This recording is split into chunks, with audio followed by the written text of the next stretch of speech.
आत्मा को शरीर में कौन बांधता है?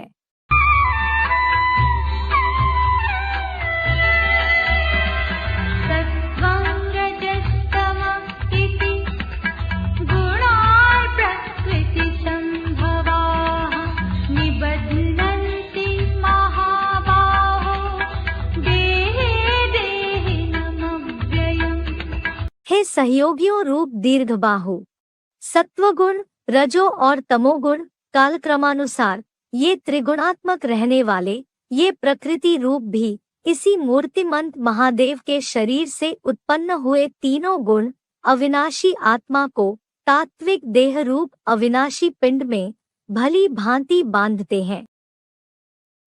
दीर्घबाहु अर्जुन, सत्वगुण, रजोगुण और तमोगुण ये क्रमशः प्रकृति स्वभाव से उत्पन्न हुए तीनों गुण अविनाशी आत्मा को शरीर में बांधते हैं। हाँ जी, माने देह भान में लाते हैं। सत्वगुण भी देह भान में लाता है।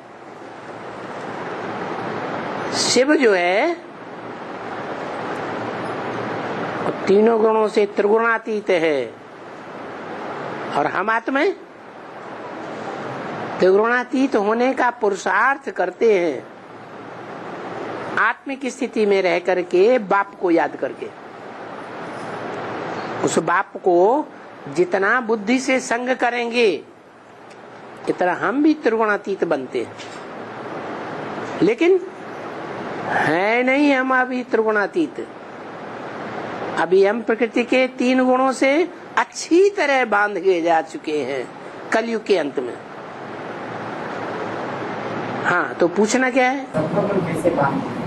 सतयुग के आदि से ही कृष्ण की आत्मा आंखों का संग करती है या नहीं है? और आंख इंद्रिय है या मन बुद्धि है? इंद्रिय है। और इंद्रिय जो है, इंद्रियां चाहे ज्ञान इंद्रियां हो चाहे कर्म इंद्रियां हो, वो शरीर से कनेक्टेड हैं या नहीं? पांच तत्वों से कनेक्टेड हैं या नहीं? तो पांच तत्व का संघात माने प्रकृति। क्या है? प्रकृति। प्र माने प्रकष्ट रूपेण, कृति माने रचना। भगवान की प्रकष्ट रूप की रचना है। कब ये रचना रची? शिव जैसे ही परम धाम से आता है, जिस मुकर्रर रथ में प्रवेश करता है, वो मुकर्रर रथ ही प्रकष्ट रचना बन जाती है। उस प्रकष्ट रचना में प्रकृति के तीनों तत्व प्रकष्ट रूप में पड़े हुए हैं। वो पुरुष है, वो प्रकृति है। कौन? वो पुरुष है शिव, और वो प्रकृति है प्रजापिता का शरीर। प्रवेश करने मात्र से ही वो रचना तैयार हो जाती है। अब वो इसे सृष्टि का भी बीज हो गया, और आत्मा जिस सृष्टि के पांच तत्व से शरीर बनता है और जीव बनता है, उन जीव आत्माओं का भी बीज हो गया। तामसी से तामसी आत्माएं और सात्विक से सात्विक आत्माएं, उन सब का बीज कौन हुआ? सब का बीज एक है या दो चार हैं? एक ही। वो प्रजापिता ही सब का बीज है। मूर्तिमंत महादेव के शरीर से उत्पन्न हुए तीनों गुण। शिव अलग है, सर्वोपरि है, और शंकर आत्मा अलग है। शंकरण का पार्ट बजाने वाली, सत्व प्रधान, रजो प्रधान, तमो प्रधान, तीनों गुणों का संघात है। शिव सिर्फ सत्व गुण का संघात, उसमें राजसीपन और तामसीपन कभी आता ही नहीं।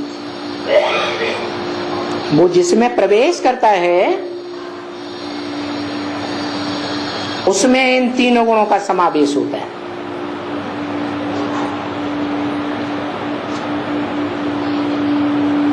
तो ये सारी सृष्टि, क्योंकि सारी मनुष्य सृष्टि का जो बीज है वो त्रिगुणमयी माया से भरपूर रहता है, सदैव नहीं, समय के अनुसार। सत्व प्रधान है तो सात्विक गुण प्रधान है, रजो प्रधान द्वापर युगी द्वैतवादी सृष्टि है तो रजस प्रधान है, और तमो प्रधान सृष्टि है तो वो बीज मनुष्य सृष्टि का सबसे जास्ती तमो प्रधान बन जाता है। इसलिए बोला कि स्वर्ग की दुनिया मेरी है तो नरक की दुनिया मेरी नहीं है क्या? माना सुखदायी दुनिया का भी बीज एक है और दुखदायी दुनिया का भी बीज एक ही है, और वो मनुष्य सृष्टि का बीज है। आत्माओं का परमपिता नहीं है। तीनों गुण आत्मा को देह रूप पिंड में भली भांति बांधते। ये दुनिया ही ऐसी है, प्रकृति के तीन गुण इसमें समाये हुए हैं, सत्व रज और तम। ऐसा कोई भी मिनट सेकंड भी नहीं होता जिसमें 100% सत्य ही समाया हुआ हो। क्या? सतयुग से लेकर के कलयुग के अंत तक, जब तक बाप की प्रत्यक्षता न हो या जब तक इस दुनिया का विनाश न हो, तब तक प्रकृति के तीन गुण पूरे पूरे हरेक में कार्य करते हैं। हाँ, जिनका देहभान संगम युग में खलास हो जाता है वो प्रकृति के तीन गुणों से परे हो जाते हैं। उनके ऊपर फिर प्रकृति का कोई चाल, न माया की कोई चाल चलती है और न प्रकृति के 5 रावण के जो सिर हैं उनकी कोई चाल चलती है। बाकी जो देह अभिमान में रहते हैं कुछ न कुछ, उनके ऊपर माया रावण की चाल चलती रहती है। वो इन प्रकृति के तीन गुणों से प्रभावित होते रहते हैं। तो देखो, एक ही तरीका बाप बताते हैं, इस देहभान को भूल जाओ।